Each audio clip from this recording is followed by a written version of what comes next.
a lot of exciting changes in the Disneyverse these days. Disney Parks has events that have already sold out for this fall. Also, this guy getting out of Pirates, he certainly doesn't seem concerned whatsoever. It appears that the ride had broken down and he just decided to get off, walk through the water, take a little tour of the pirate ship. Why not? Not to mention, breaking news from today, they have announced that San Fransoyko Square will open at Disney's California Adventure on August 31st. This area is inspired by the film Big Hero 6. In this area, you will have the opportunity to meet Baymax, the inflatable health robot, and of course enjoy some new food. Some of these include a beef birria ramen with consomme, a Baymax macaron, and pork wonton nachos that will be available before the official opening date. When the land officially opens, Aunt Cass Cafe, the second bakery cafe operated by Heroes Loving Aunt, will serve dishes, soups, and freshly baked boudin sourdough bread bowls, and more inspired by Japanese cuisine. They will also have Rita's Turbine Blenders, which is basically a giant drink dispenser offering margaritas and icy beverages. The San Fransoyko Gate Bridge from the movie will also come to life during this transformation. In case you missed it, the Disney parks are shutting down Splash Mountain. Disneyland officially closed the Splash Mountain ride, and its replacement, Tiana's Bayou Adventure, is expected to open in 2024. So here's what we know so far. The story will take place after the final kiss as Naveen and Louis join Tiana on her latest adventure, hosting a one-of-a-kind Mardi Gras celebration. Of course, this will have some original music inspired by songs from the film. They will have the scent of beignets piped in. This is all about an extravagant Mardi Gras party. You're gonna get to travel through it, and then at the end, you're gonna get to go shop for all those foods that you're craving. The spaces will include a boutique farm, a working kitchen, and an educational area aimed at teaching the art of cooking and gardening to visitors of all ages. Hopping on over to the resorts, they have the first fully themed Pixar hotel opening at Disneyland Resort later this year. There are 3 resort hotels at Disneyland Park. One of them is the Disney's Paradise Pier Hotel. This hotel is currently transforming into the Pixar Place Hotel, which will be the first fully Pixar-themed hotel in the United States. It is expected to open this winter, and it is open during renovations as well. Starting this summer with the Finding Nemo-inspired water play area. This area will have a water slide, a splash pad. They will have a family play court added to the pool deck area, interactive games, and free play, all inspired by Pixar's short films like La Luna, Bow for the Birds, and Burrow. You can watch the Disneyland fireworks show from this property, and they will have a new restaurant, Great Maple. This restaurant will serve upscale comfort food like buttermilk fried chicken, maple bacon donuts, and a Cajun shrimp and cheddar biscuit Benedict. Oh my goodness, that sounds amazing. An Eggs Benedict is always a good way to go. That one sounds particularly good. Imagery from beloved movies such as Inside Out and Cars will be prominently shown in the lobby. And of course, there's going to be a whole lot more Pixar details, so stay tuned. Disney parks are known for their events. The Oogie Boogie Bash is their Halloween event, and some of the event highlights of this Halloween party are immersive treat trails, where you can gather lots of fun candy, of course, but also, if you were hoping to go to that event, you might be out of luck because those tickets are all sold out. I was really surprised to see that these are gone so fast. Also, kind of not surprised. It is a very popular event. Perhaps they will add some more dates so that there will be some more tickets available. I wouldn't count on it though, but it is good to check. Now I've got to jump over for a minute to Disney Cruise Line, and specifically the Disney Wish. So here's the thing. The elevators on the Disney Wish have had touch-free buttons since the ship launched last year. Now typically, the elevators on Disney cruise ships are small and they get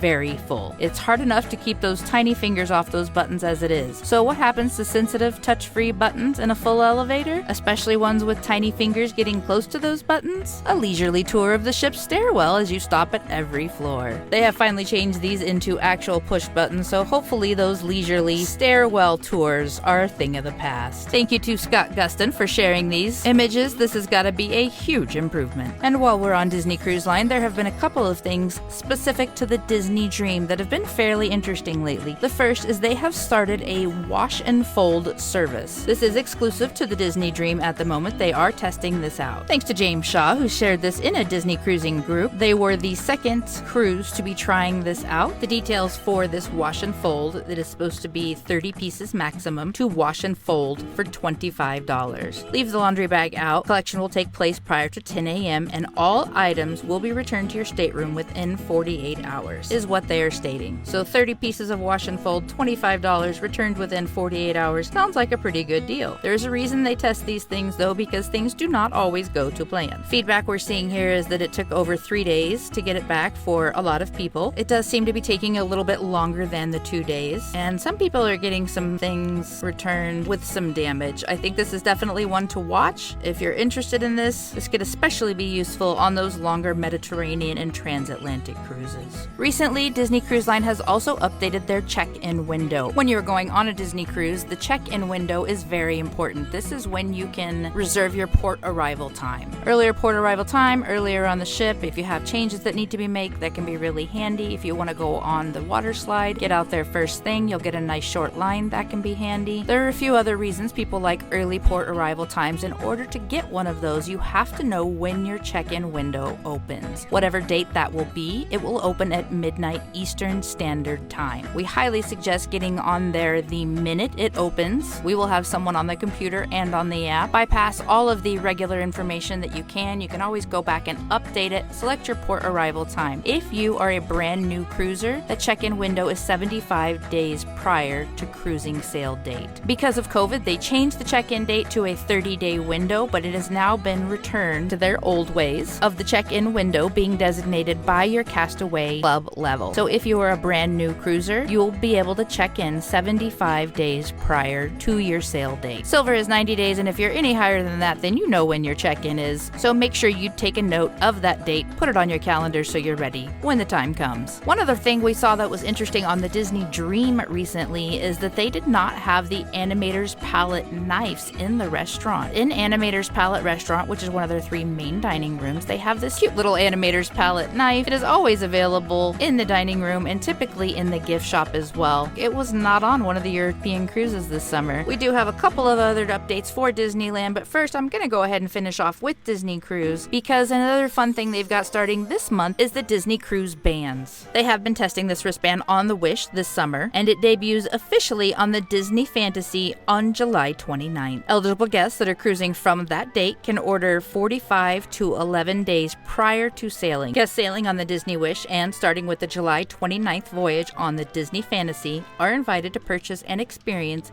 Disney Band Plus. This is not available on the other cruise ships yet. So what is Disney Band Plus? It's a waterproof wristband designed to enhance your Disney cruise experience. It can be used for accessing your stateroom, charge specialty food and merchandise, and it's also supposed to add some fun and magic to your cruise as well. They do have exclusive designs, and this is supposed to make boarding a bit easier so that you can do it a little more hands-free. They also state that there will be some fun, enchanting surprises, of course, to be released at a later date. Right now, it says you can save $10 on each Disney Band Plus when purchasing before you're sailing. Now, we have seen some reviews of these bands on the Wish. Apparently, it will light up in the Star Wars lounge, and often. They said it was going about every 30 seconds. It will also light up during fireworks and dinner at specific times. One of the expectations is that this band will completely replace the Key to the World card. The Key to the World card is how we have typically accessed staterooms, charge things to the room, etc. It does seem like some people are still needing to use their Key to the World card even with this Disney band. I really think it's just something to try and see what you think about it. It is important to note that these are only shipped to US addresses and is only available in English at this time. We recently noted that Disney Cruise Line has changed some of their menus. We are pleased to announce that a reader has stated the Disney Fantasy still has mac and cheese on the room service menu. What we are seeing is that the room service menu on the Disney Dream and the Disney Wish do not have some of those old favorite items like mac and cheese, BLT, Caesar salad, a few other things. We are keeping a watch to see if that's going to head over to the other 3 ships. We'll let you know when and if it does. And while we are talking about Disney Cruise dining, I would be remiss if I did not mention the specialty dining price increases. We've got a huge dining master guide that goes over absolutely everything dining on Disney cruise ships. But of course,